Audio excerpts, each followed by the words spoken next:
What's up, all you lovely adults, for whom I made this video specifically for, and welcome back to my studio. I'm Joseph Finchum, and I'd really like to thank you all for checking out my channel.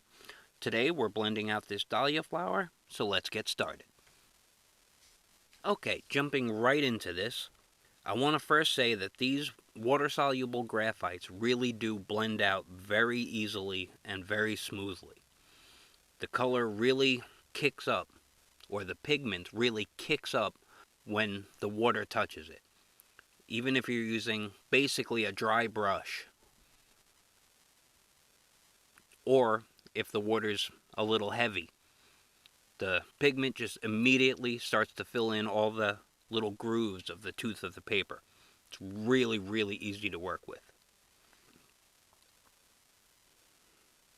What I did find was that the graphite collects on the brush, and you're going to have to dip it and wipe it on a cloth or a paper towel, something, every now and then.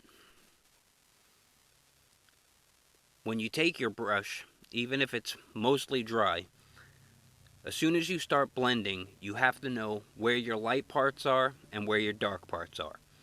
Because of the way the graphite collects on the brush, you have to lead from your light area to your dark area. You're going to push the pigment towards your dark area, and this is going to give you an overall smoother blend. You almost have to drag the graphite from the light area to the dark area. That's what I'm trying to get across, and I hope it makes sense.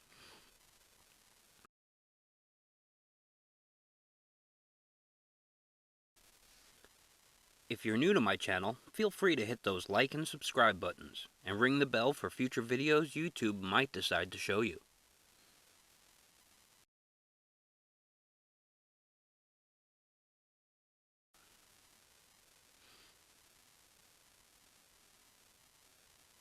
The darks really get blended very dark as soon as the water touches them, and they lose any glare that they may have had if they got too polished when you were putting them on.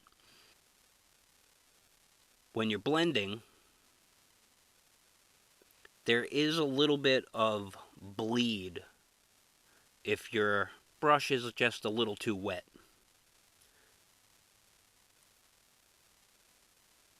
I did do a few tests on some scrap paper, which really showed me that you kind of have to have a dry brush when you're getting into the darkest darks of your drawing. You can see in the video that even now, while I'm blending it, I'm still trying to accent the edges of the petals and really trying to get them to be distinct from one another. Since my line drawing was very light, and this is just a blending phase to put down my mid-tone shadows and values,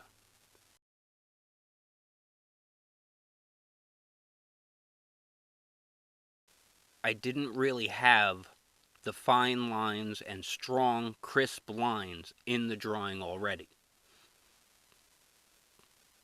There's only the slight hints of them.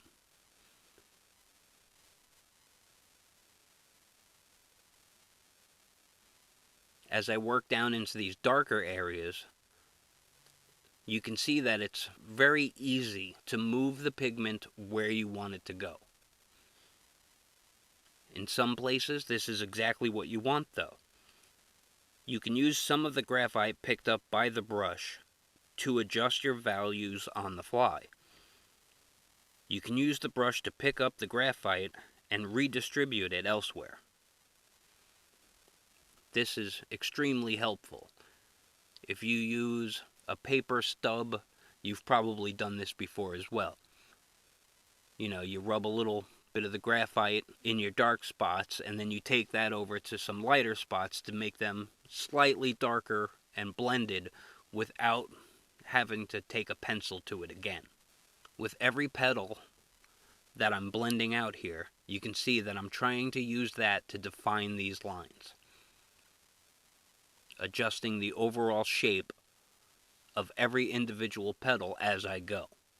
It's really starting to make it pop off of the page. And that's exactly what I wanted to do.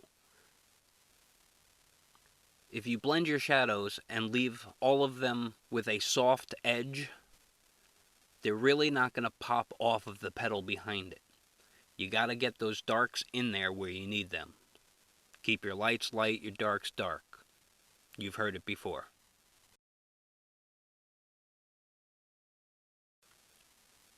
If you have any questions or comments on or about anything I've said or maybe left out, go ahead and leave a comment down below, and I'll do my best to give you an answer, if I have one.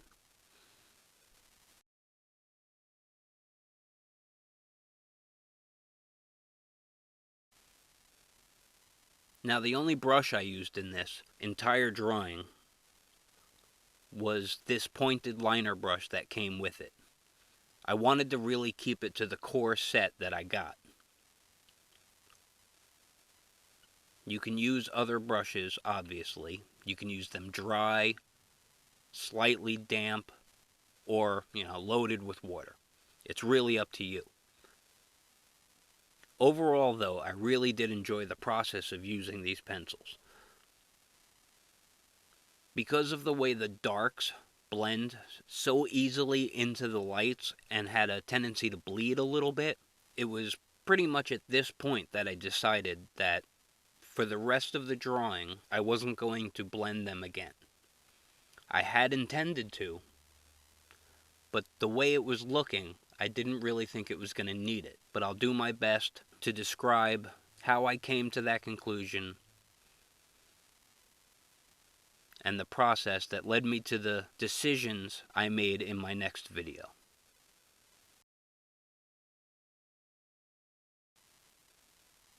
If you're a returning subscriber, I thank you for returning.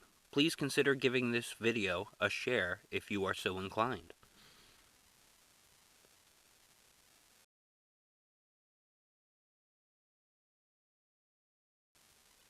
Before I forget, let me take a quick second to say, if you like my work and enjoy my videos here on YouTube, please check out my other social media pages too. Links, as always, are in the description down below.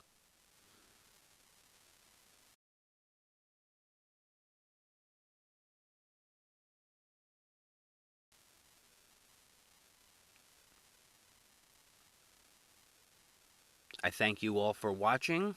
I hope you enjoyed this video. Don't forget to hit that like and subscribe button. I've said it already in this video, but I'll say it again.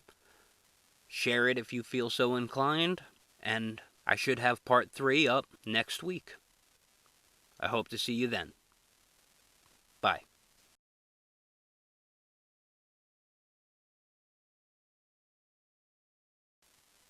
Have I mentioned yet that I have a new Patreon account? I'm sure I have. So, links below.